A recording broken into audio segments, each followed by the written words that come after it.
नमस्ते स्टूडेंट, मैं Rita Jain government GSG PG college बारूद से गेस्ट लेक्चरर। और आज का जो मेरा लेक्चर है वो एमकॉम सेकेंड सेम का है, जिसमें मेरा सब्जेक्ट है टैक्स प्लानिंग एंड मैनेजमेंट। ये पार्ट 5 है स्टूडेंट।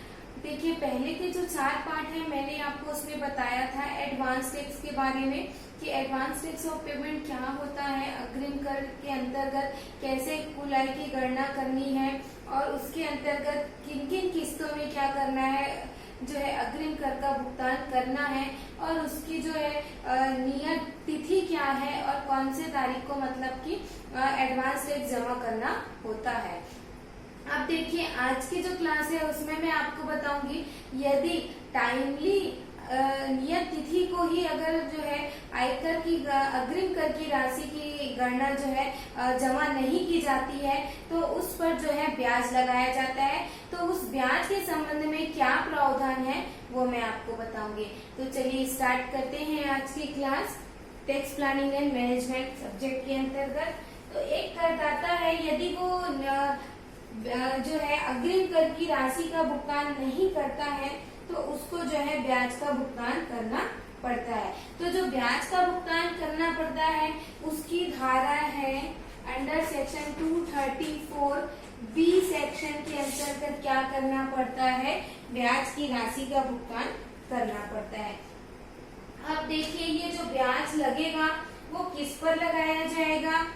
तो जब कोई करदाता अग्रिम कर की राशि चुकाने का दायित्व है और वो ऐसा कर नहीं चुकाता है ना, जिसका मतलब दायित्व किसका है, अब जिसकी जो कर की राशि 10,000 रुपए से अधिक है, अगर वो अपनी कर की राशि का भुगतान नहीं करता है तो उन पर जो है ये ब्याज लगेगा। और जो चुकाया गया कर है वो अग्रिम कर की जो निर्धारित राशि है उसके 90% से कम है, तब उस पर क्या लगाया जाएगा, ब्याज लगाया जाएगा।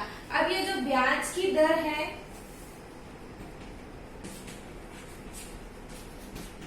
1% प्रति माह है। 1% प्रति माह की दर से क्या लगेगा, ब्याज लगेगा। अभी ब्याज की अवधि कैसे कैलकुलेट होगी, तो ये जो ब्याज है वो नेक्स्ट फाइनेंशियल ईयर के 1 अप्रैल से क्या होगा, निर्धारित किया जाएगा। अब ये जो ब्याज की राशि है वो किस पर लगाया जाएगा, तो ये ब्याज कर निर्धारण पर जो निर्धारित कर की राशि है, अग्रिम कर मतलब जो है उस पर अग्रिम चुकाए गए कर की राशि घटाकर शेष राशि पर लगाया जाएगा। जैसे कि एक उदाहरण देती हूँ आपको, जैसे कि किसी व्यक्ति का अग्रिम कर बन रहा है 20,000 रुपए और इस 20,000 का फर्स्ट इंस्टॉलमेंट जो बनता है 15% की दर से 3,000 रुपए। यदि एसएससी ने मतलब निर्धारिती ने क्या किया है, 1,000 रुपए ही क्या किया है, एडवांस टैक्स जो है फर्स्ट इंस्टॉलमेंट में जमा किया है। इसका मतलब ये है कि उनको जमा कितना करना था अग्रिम कर के रूप में 3,000 रुपए, बट उन्होंने कितना जमा किया है, केवल 1,000 रुपए। तो ये जो डिफरेंस की राशि है 3,000 माइनस 1,000 इजिकल टू 2,000 रुपए पर क्या देना पड़ेगा, उनको ब्याज की राशि का भुगतान करना पड़ेगा और उसकी दर है 1% प्रति माह। और इसमें एक ये भी चीज स्पष्ट कर लीजिए कि जो अग्रिम कर की राशि की गणना की जाती है उस पर जो है टीडीएस की राशि जो है माइनस कर दी जाती है। वो घटाने के बाद जो राशि आती है वो आपका जो है एडवांस टैक्स कहलाएगा। अब जब नियमित कर निर्धारण हो रहा है या फिर करदाता स्वयं कर निर्धारण के आधार पर कर चुका देता है तो ब्याज की जो गणना है जो मैंने आपको प्रावधान बताया है उसके अनुसार जो है 1 अप्रैल से तब तक चलेगा जिस दिन तक जो है वो पूरी कर की राशि का भुगतान नहीं कर देता। और यदि स्वयं कर निर्धारण के आधार पर कर चुकाया जा रहा है तो कर के साथ कोई ब्याज भी चुका दिया गया है तो वो क्या हो जाएगा, माइनस हो जाएगा। अब इसके बाद जो है सेल्फ असेसमेंट टैक्स के आधार पर चुकाए गए कर की राशि और अग्रिम चुकाए गए कर की राशि का योग जो है जितना निर्धारित कर की राशि है उसमें से घटाकर शेष राशि पर क्या देना पड़ेगा, उनको ब्याज की राशि का भुगतान करना पड़ेगा। और यदि पुनः कर निर्धारण हो रहा है, मतलब रीरेगुलर असेसमेंट हो रहा है, तो उसके उन्होंने जो आदेश निकाला है कर निर्धारण अधिकारी ने, तो जो कर की राशि उन्होंने बढ़ाई है, तो उस बढ़े हुए कर की राशि की तिथि से, जिस तिथि को उन्होंने निर्धारण किया है, पुनः कर निर्धारण होने की तिथि तक की अवधि का ब्याज वहाँ पर लगाया जाएगा।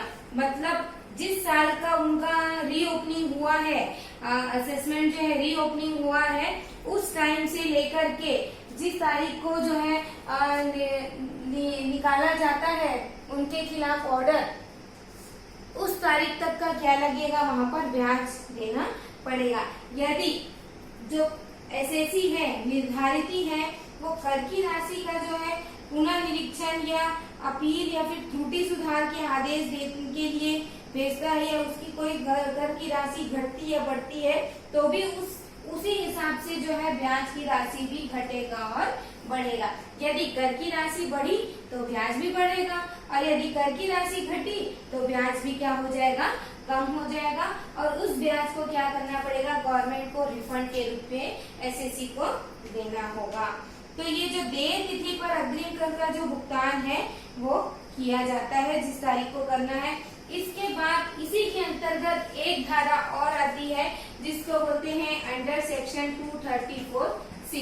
तो ये जो धारा है उसके अंतर्गत जब ब्याज लगता है, देय तिथि पर अग्रिम कर का भुगतान जो है निर्धारित जो है जितना निर्धारित किया गया है उस प्रतिशत से कम करता है। जैसे देखिए, मान लो करदाता है, वो अग्रिम कर उसको चुकाना है, और उसकी जो देय तिथि है उसमें क्या करना है, किस्तों में चुकाना होता है। यदि वो देय तिथि में दिखाई गई आय पर अग्रिम कर निर्धारित प्रतिशत से कम चुकाता है, तो उस पर क्या है, निम्न प्रकार से ब्याज उसको चुकाना पड़ेगा।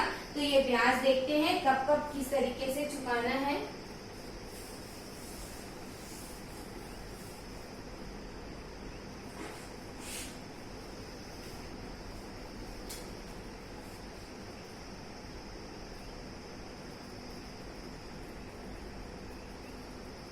देखिए, पहला जो किस्त है वो है 15 जून को,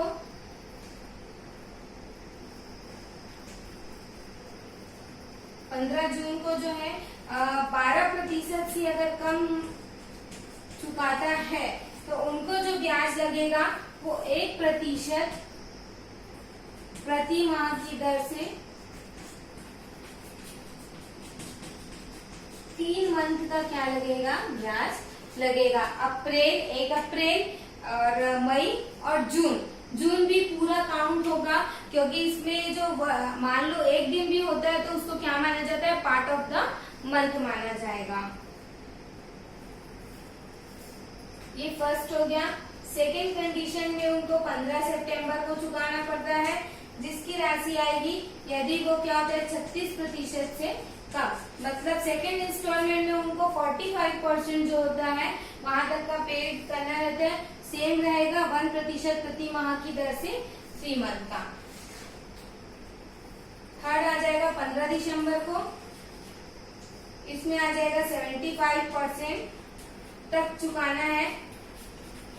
यदि 75% से कम होता है तो 1% प्रति माह की दर से। फोर्थ इंस्टॉलमेंट जो होता है वो 15 मार्च को देना होता है, तो उसमें जो है 100% की राशि से अगर कम होता है तो यहाँ पर जो ब्याज लगेगा वो 1 मंथ का ही लगेगा। यहाँ पर जो माह की दर होगी 1 माह का ब्याज, साधारण ब्याज लगेगा। अब यहाँ पर जो है ब्याज की जो राशि निर्धारित की जाएगी, है ना, जिस राशि पर यानी ब्याज की गणना करनी है, तो अग्रिम कर का 15% जितना आएगा उसमें जो है जितनी जमा की गई राशि है उन दोनों का डिफरेंस करके जो है यहाँ पर कर की राशि की गणना की जाएगी। उसी प्रकार से जो है सेकंड में भी वैसी होगा, 45% अग्रिम कर का, और जो डिफरेंस आएगा उस पर क्या हो जाएगा, उनको ब्याज की राशि निकाली जाएगी। अग्रिम कर का 75% माइनस क्या हो जाएगा, जितनी जमा की गई राशि का डिफरेंस। तो इस प्रकार से ब्याज की गणना किया जाता है। अब देखिए इसमें कुछ अपवाद भी है, जैसे कभी क्या होता है, पूंजी लाभ होता है, या लॉटरी, क्रॉसवर्ड, पजल्स, घुड़दौड़, ताश का खेल, जुआ, शर्त, ये सारी आय की जो अनुमान जो है कई बार क्या होता है कम लगा लिया गया हो, या फिर कोई अनुमान नहीं लगा पाते हैं, या व्यापार या व्यवसाय में पहली बार कोई आय अर्जित हुई है, या कोई लाभांश है ना, तो कर योग्य लाभांश है मान लो, तो करदाता ने जितनी आय अपनी कैलकुलेट की है उसमें देय राशि की किस्तों में सरकारी खजाने में अगर उसको जमा कर दिया है, या फिर कोई किस्त नहीं दिया है, तो उसको क्या करना है, अपने वित्तीय वर्ष के अंत में मतलब 31 मार्च तक की वो राशि को क्या करना है, जमा करना है। अब देय राशि का मतलब आप हमेशा यही समझेंगे कि उसमें जो है टीडीएस और टीसीएस क्या कर दिया है, हमने माइनस कर दिया है। अब आपको मैं क्वेश्चन सॉल्व करके बताती हूँ कि इसको कैसे सॉल्व करेंगे, कैसे ब्याज की गणना की जाएगी।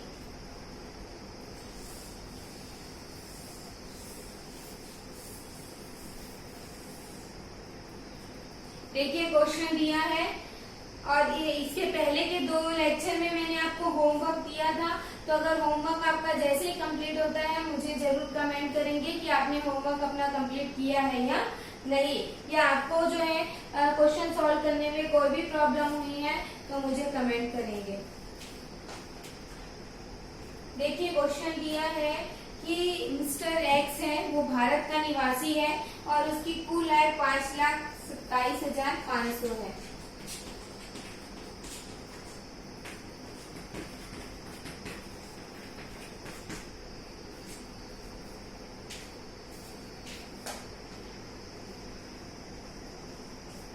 और फाइनेंशियल ईयर 19-20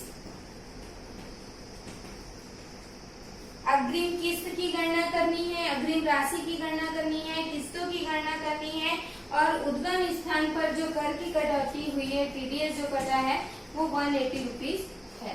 तो अपने को इसमें जो है टैक्स निकालना है और किस्तों की राशि बताना है।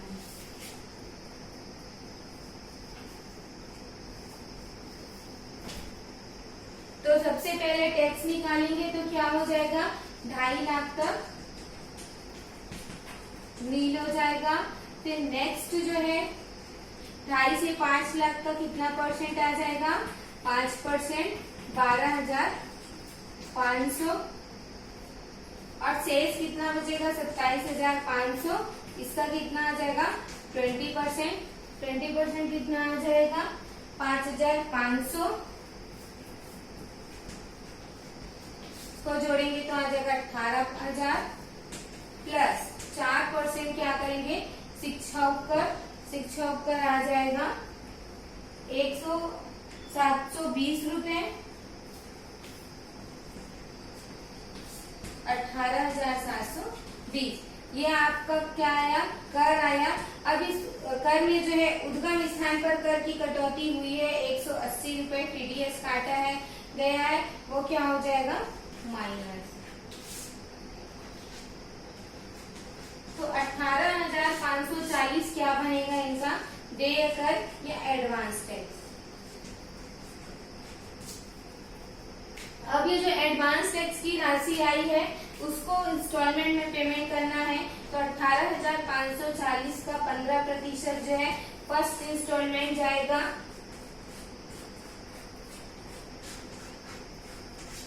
तो इसका 15% आ जाएगा 2,781। सेकेंड इंस्टॉलमेंट जाएगा 18,540 का 30%, 5,562।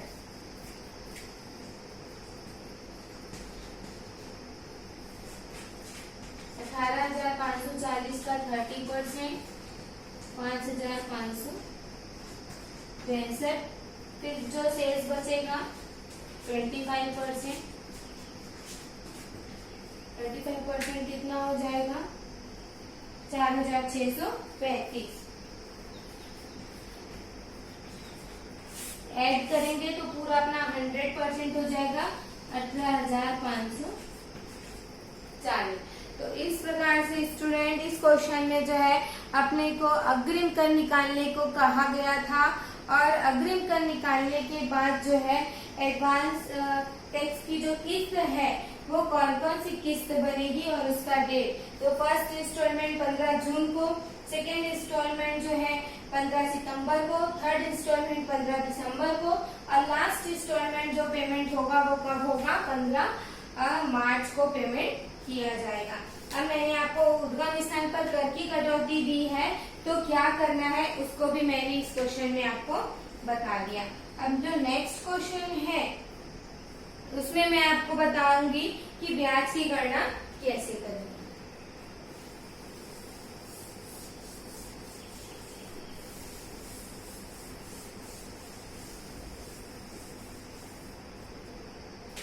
देखिए क्वेश्चन में दिया है एक व्यक्ति है, उसको टोटल जो है एडवांस टैक्स 1 लाख रुपए क्या करना है, चुकाना है। उसका एडवांस टैक्स कितना है, पूरा 1 लाख रुपए है। अब ये जो 1 लाख रुपए है उसमें जो है धारा 234C के अंतर्गत ब्याज का प्रावधान जो है वो बताना है, ब्याज की राशि की गणना करनी है। अब जो व्यक्ति है उन्होंने जो है 4 इंस्टॉलमेंट में पेमेंट किया है। फर्स्ट इंस्टॉलमेंट में उन्होंने 14,000 किया, सेकेंड इंस्टॉलमेंट में 20,000 किया, थर्ड इंस्टॉलमेंट में 45,000 और फोर्थ इंस्टॉलमेंट में उन्होंने 21,000 जो है जमा किए। अब देखिए इसमें अपने को ब्याज की राशि का कैलकुलेट करना है, तो अपन जो है अपने आधार पर जो है इंस्टॉलमेंट का कैलकुलेशन करते हैं। ठीक, ये अपना क्वेश्चन हो गया। अब देखिए जो अपना फर्स्ट इंस्टॉलमेंट बनेगा वो कितना बनेगा, टोटल एडवांस टैक्स कितना है, 1 लाख। तो 1 लाख का 15% कितना आएगा, 1 लाख का 15% 15,000 रुपए। उन्होंने जमा कितना किया है, 14,000। बट जो फर्स्ट इंस्टॉलमेंट है अगर वो 12% तक जमा हो जाता है तो उस पर उनको क्या है, कोई ब्याज देना नहीं पड़ता। तो 1 लाख का जो 12% करेंगे तो कितना आएगा, 12,000, और उन्होंने जमा किया है 14,000। तो इस फर्स्ट इंस्टॉलमेंट में उनको कोई इंटरेस्ट पेमेंट नहीं करना पड़ेगा, क्योंकि 12% से ज्यादा उन्होंने पेमेंट किया है। ठीक, अब जो सेकेंड इंस्टॉलमेंट है वो देखते हैं। सेकेंड इंस्टॉलमेंट कितना है, 30% है, बट जो अमाउंट है वो कितना जमा होना चाहिए, टोटल 1 लाख का जो है सेकेंड इंस्टॉलमेंट 45% तक जमा हो जाना चाहिए। तो इसका 45% कितना आएगा, 45,000। बट उन्होंने 2 इंस्टॉलमेंट मिलाकर कितना जमा किया है, 34,000।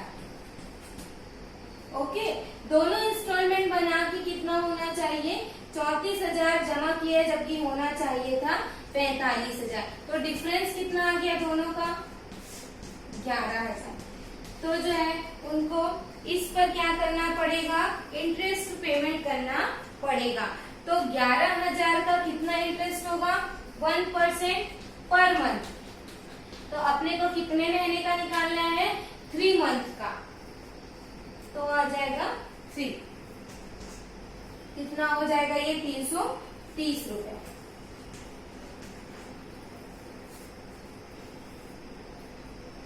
और अगर अपन देखें तो 36% तक क्या हो जाना चाहिए, जमा होना चाहिए था, जिससे कि इंटरेस्ट जो है वो नहीं लगे।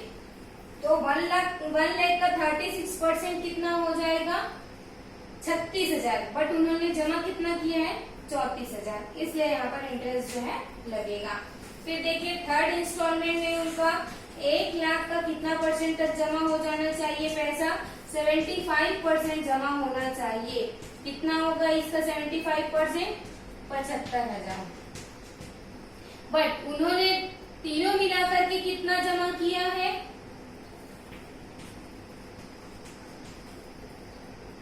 79,000 जो है उन्होंने जमा किया है। तो इस कंडीशन में क्या लगेगा, नो इंटरेस्ट, कोई इंटरेस्ट उनको पटाना नहीं पड़ेगा, क्योंकि जो है 75% जो है 75,000 होता है, बट उन्होंने तो ज्यादा पेमेंट कर दिया है एडवांस टैक्स का, तो इस कंडीशन में कोई इंटरेस्ट नहीं लगेगा।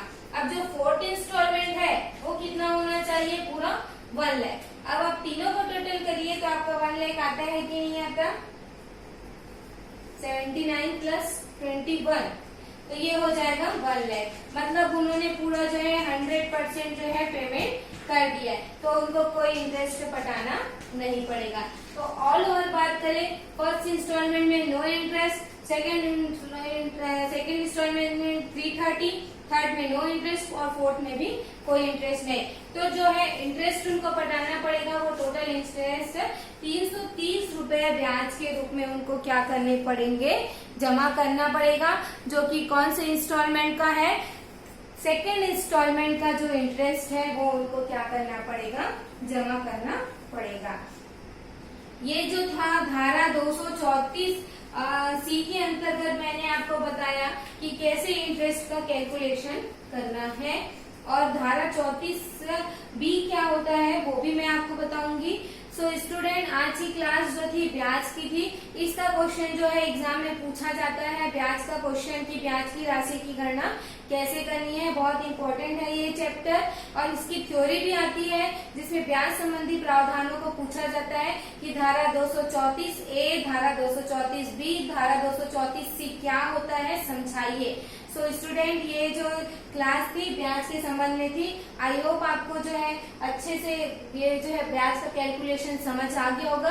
अगर कोई भी दिक्कत जाती है तो मुझे कमेंट करेंगे, और साथ ही साथ आप जो है पीछे के जो क्वेश्चन है उसको सॉल्व करके देखेंगे। अगर उसमें कोई दिक्कत जाती है तो मुझे बताएंगे, ताकि मैं उसका सॉल्यूशन आपको जो है अपने नेक्स्ट लेक्चर में बता सकूं। तो आपका जो होमवर्क रहेगा वो क्वेश्चन नंबर जो है 6 नंबर का जो क्वेश्चन है वो आप जो है बना के सॉल्व करके देखेंगे, और कोई दिक्कत जाएगी तो मुझे जरूर बताएंगे।